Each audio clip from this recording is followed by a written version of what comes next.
Hi there, I'm Dave Bradley with another edition of Green White Checker. Great night of racing once again here at Barrie Speedway for Centennial Dodge Chrysler Jeep Barrie Speedway Power Hour? No, that's a flashback. Of course, many of you who've been around Barrie Speedway for many, many years would have noticed, of course, the Rogers television broadcast. That's an old throwback title name. But Centennial Dodge Chrysler, GD Coat Suzuki back on the VIP deck here tonight. They had a wonderful time, and their cars showed pretty well, too. We'll talk about the Wata Springs in a little bit, but we'll start off in the St. Ange Recreation Pure Stock Division.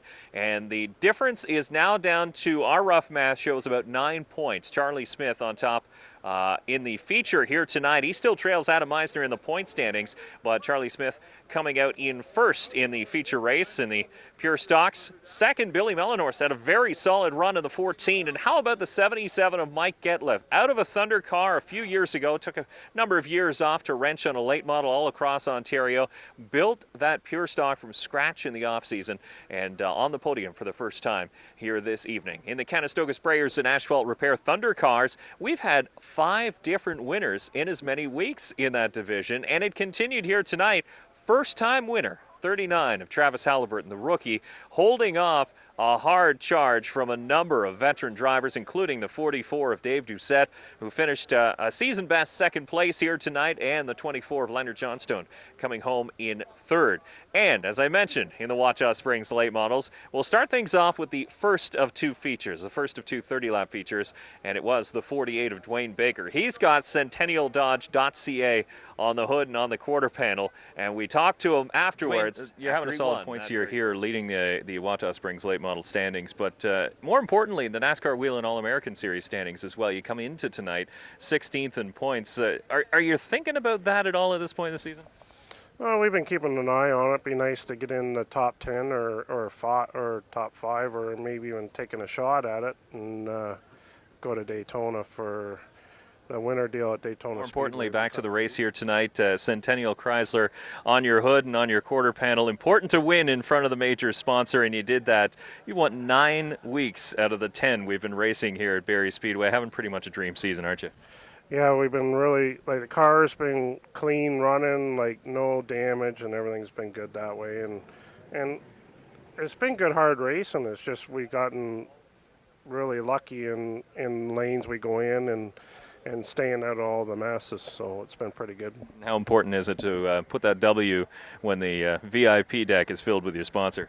Well, that was good. It would have been nice to win both, but Ronnie Quinnell had a real good, probably the best car so far this year. He had a really good car, so it was nice to run him, and he's a good clean runner, so I don't mind running somebody clean that runs me clean.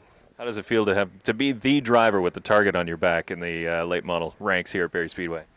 It's been pretty calm. It's been like a lot of respect given back and forth, so it's been pretty good. Dwayne, thanks very much for doing this. Good luck the second half.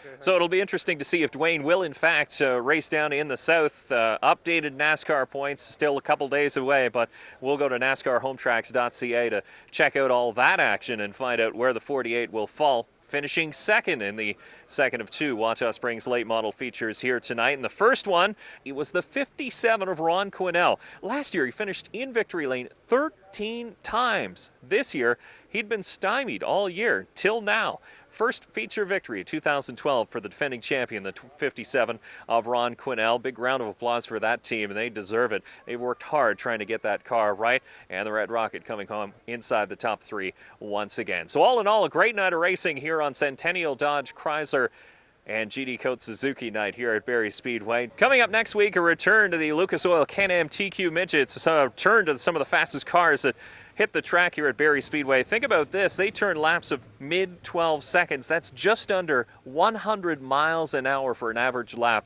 around Barrie Speedway. Add to that twin features for the Wata Springs late models. Of course, the Thunder cars, Pure Stocks back on tap. We got a dynamite evening of racing. Gates open at 5. Racing starts at 7 o'clock sharp. And, of course, for the full rundown of tonight's racing, head on over to barriespeedway.com and read the Vokey Report. For Green White Checker, I'm Dave Bradley.